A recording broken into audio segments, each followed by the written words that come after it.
out on Collins. I be.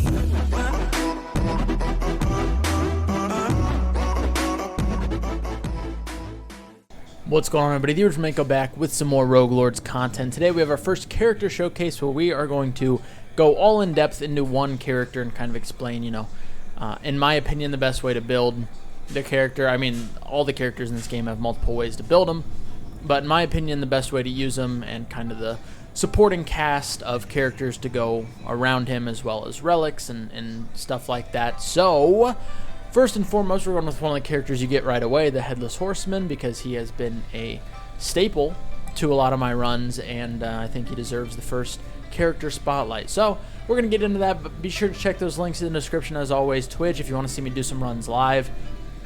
I'm live 5 times a week, Monday through Friday, so chances are if you follow, you'll see me one of those days. Stop in, say hi, and then the Patreon, Discord as well. Check those out.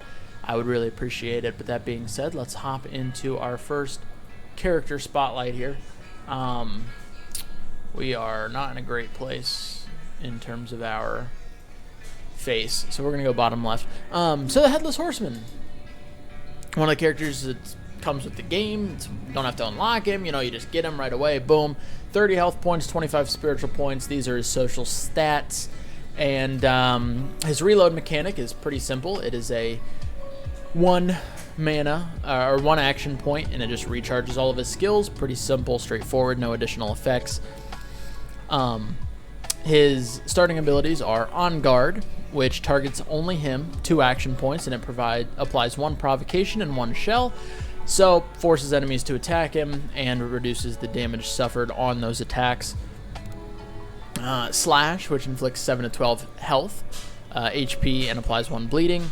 And then Devouring Charge, which steals 9 to 14 health and steals 9 to 14 spiritual points. Ignore my dryer being super loud back there. It costs 1 action point, but it has Mastery, which means it costs 5 bitterness to launch. What is bitterness? As you can read right here. Each time the Headless Horseman suffers damage, increase the charge by 1. So, obviously, first thing you might think is, okay, well, obviously, with provocation and bitterness, you want to kind of build this as a tank and have enemies attack him. He builds up bitterness. He's got some other skills that have mastery as well, tactical analysis, so you can, public execution, you can up the bitterness and then do these really cool moves for pretty low action points, and then repeat the process over and over. But that is not how I would suggest building him, because under the right circumstances, Headless Horseman becomes an absolute unit of a damage dealer. Like, absolute unit. Doesn't need the bitterness, doesn't need the mastery attacks. He needs 1 move, pretty much. And that would be this bad boy right here. Burst of Anger. Inflict 2 times 5 to 8 health to all enemies. It costs 3 action points, so it is a little bit expensive, but AoE and a lot of it. And this is well, there's a couple characters I haven't been able to mess around with a ton yet, but out of everything I've played so far, probably the best, second best skill in the game, in my opinion, because this amount of AoE damage under the right circumstances just goes ballistic, really. And once again, it doesn't have mastery, it doesn't have any of that, so you don't need to be tanking. In fact, when I tell you the characters I think you should pair with it, there's a different character I think you should be tanking with, but super, super good ability. And has some other things as well, Slash to apply bleed is pretty nice. Opening is pretty good. A lot of damage, single target damage, which is also pretty nice in this build. Secret Boot is one of the skills that I've had a lot of use from, which inflicts health or spiritual, depending on where the adversary is weakest. Usually you want to wait until, you're probably going to be building physical damage if you go with this build, so you want to wait till they have lower health than spiritual. Why is this song so loud? What the? And it also has Focalization, which applies an alteration of 2 per charge of bitterness. Alteration means you reduce the target's base damage until the start of the next turn. And it is affected by bitterness, but you know, enemies are going to be doing AoE attacks a lot, so you're probably going to get hit either way, even if you're not, you know, tanking with this build. And, you know, lowering damage done is pretty nice. So those are some of the highlighted skills. Requisition is okay. Once again, it's a single target, high damage dealer, and a little bit of a heal.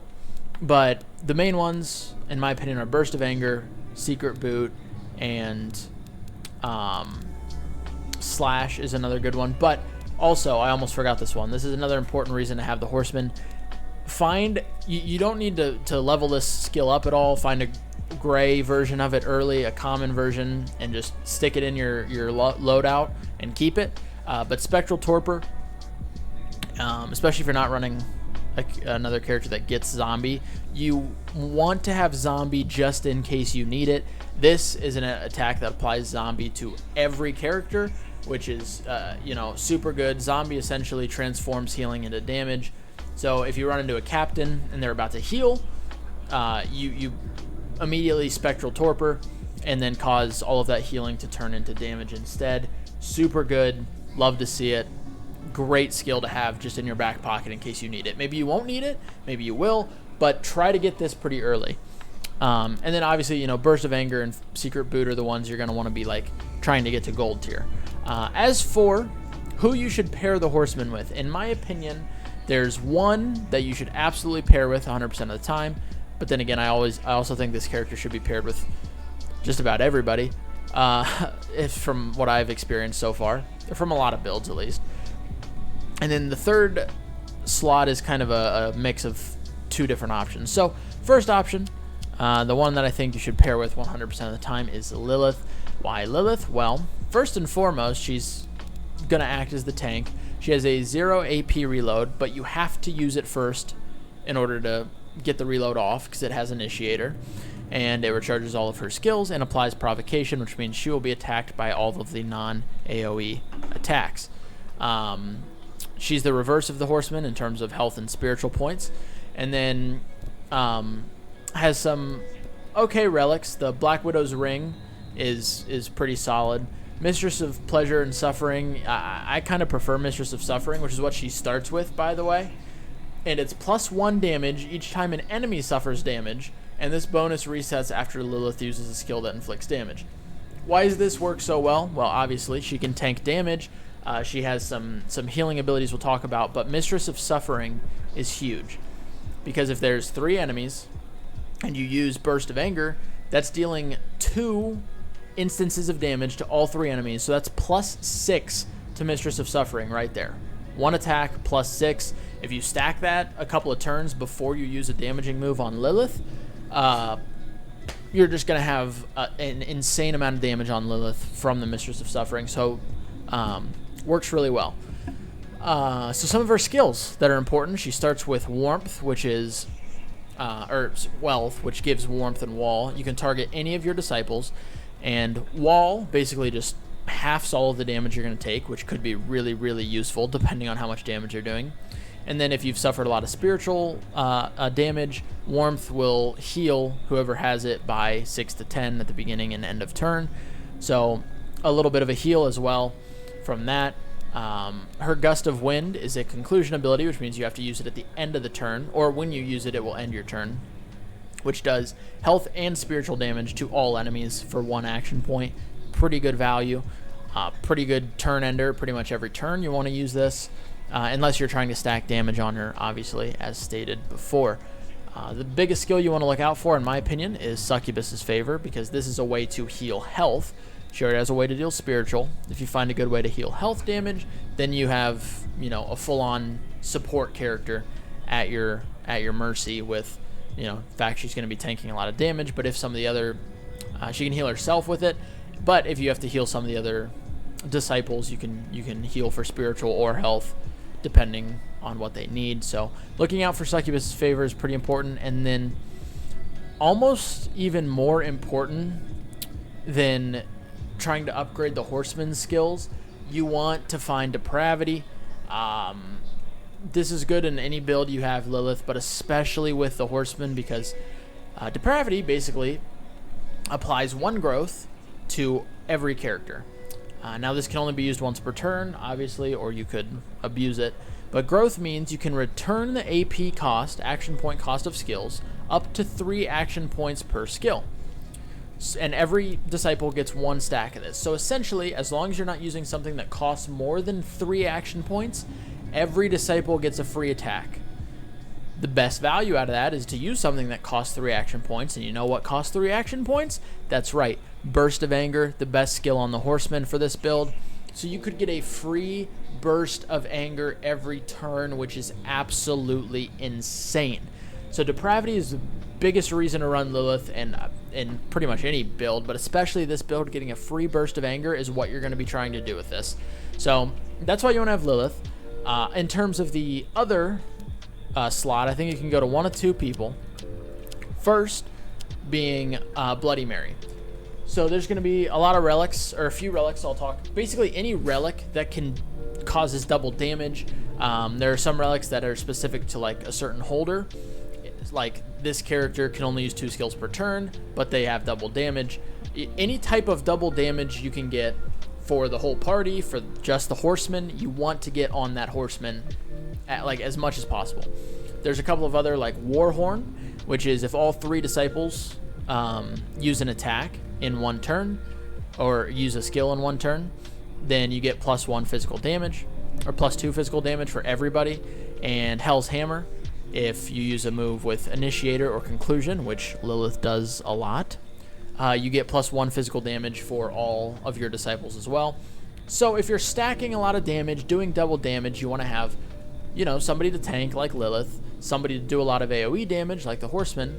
But if you really need single target damage, there is not a better character in the game than Bloody Mary. So if you're already stacking damage, like physical damage, throw on another damage dealer, just in case you need to really kill an enemy very fast. Bloody Mary is a good way to do that, and she can take advantage of those damage buffs as good as anybody in the game. So that's one option. The other option, I think, is the White Lady. Now, why the White Lady? Well, 2 reasons. First reason is the Mask of Opulence, which is basically a mask that at the end of every turn, it'll heal a random disciple for 7 health or spiritual, depending on what they need. And it's just a passive way to heal a little bit, which is always nice. I mean, I know you have Lilith, but for Lilith's healing, you have to be actively using it every turn if you want to use it. This is just a passive. You use it once, let it heal the rest of the run. She has a 1 cost reload, so if you have like Warhorn and you need to be using an attack with everybody every turn, you can just reload for 1. It's pretty cheap. But the main reason I would say to run the White Lady potentially is Permutation. Only costs 1, but it swaps the target's health and spiritual points. Why is this a big deal? We're putting all of our eggs into the physical basket, right? So if an enemy has just a load of physical health, or actual health points and not spiritual, you can just flip it and say, oh, well, now we're just going to flip that, and now you're screwed. Some enemies even require, there's a certain elite that requires you to get their health and spiritual points down to 0 and before anything can happen. So if you get their health down to 0, then you can just flip that and then just get their health back down to 0 again. Or there are some enemies that will actually, you know, after they take a certain amount of damage or after a few turns, they'll just flip their spiritual damage or spiritual points and health points. So if you've gotten their health down to almost 0 and then they flip it, and now their spiritual's at almost 0, but their health is full again, kind of suck to start from square one. So having Permutation to flip the health and spiritual points is a huge bonus to the run. You know, just having this as an option, as well as having passive healing, makes for a very solid combination. And she also has Mass Awakening, which isn't bad. It adds action points, and then next turn you lose that amount of action points. So if you're sitting there and you're like, man, I need 1 more action point and I'd win, so I don't have to use Diabolic Essence, then you can just Mass Awakening, or if you have it leveled up, you know, get a couple of action points to end the fight there, so you don't have to go to the next area. So those are the characters I think you should pair with the Horseman, once again, physical damage I think is just the way to go. Burst of Anger is the right way to do it. In terms of his specific relics, I don't think any of them. I wouldn't look for either of those. Relics you do want to look for, I wish there was a way to just kind of see all of the relics specifically, but I'll see if I can find a couple of them here.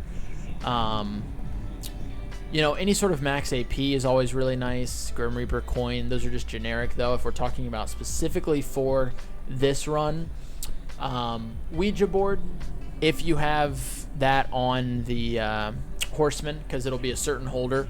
So if you get Ouija board on the Horseman, then just put the Horseman through all of the social tests and watch as, you know, he gets pretty much free abilities to start every game. Hell's Brazzero, this is double the damage inflicted, -2 max AP. I wouldn't suggest getting this unless you already have 2 other AP bonuses. So if at like worst case scenario you have 5 AP action points after this, because if you go down to like 3 action points a turn, you're not going to be able to do enough. So once again, you want to look for anything to do double damage, but make sure you have some other action points bonuses before you use that one. No other relics there that really stand out to me. Iron Maiden is another one. Once again, you want to have this on the Horseman.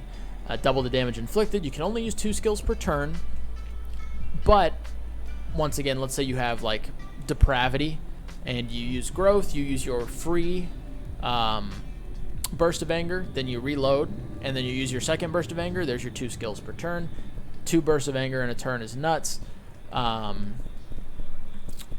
don't know if there's any other relics here that I'll be able to see. I don't see any there. Claw. But any sort of AP relics that work for you, or any double damage relics you want to look for, and anything that stacks physical damage, pretty much. Same thing when you go through events, look for physical damage. They're all here. Anything that can help you do more damage, essentially, with the Horseman. Burst of Anger is a nutty ability. Insane, does a ton of damage to all enemies. I've one-shot, or like ended a fight in 1 turn on like the last elite of the game, or of the book, which is a pretty hefty elite, and it's just crazy. So I would suggest building and trying this for the Horseman. I'm going to go through all the other characters eventually as well, and I should have a like beginner tips and tricks video coming soon for you guys. But like I said, if you want to watch me do some runs live, check out the Twitch link down below. Check out that Discord as well if you want to hop in there, ask for some tips there as well. But there's the Horseman for you, and how I think you should play him. I think he's a great character. I've had him in, I think, every single run I've done so far, pretty much. So Horseman's a great character to have. Love playing with him. Physical damage is king on him. There's plenty of other ways to build him, I know, but this is what I have found to be the best way in my opinion. So thank you guys. Hopefully you all have a wonderful rest of your day. Appreciate you all watching the video. Let me know some other ways you've built him in the comments down below. But I appreciate you guys. Have a good rest of your day, and I will catch you all in the next video.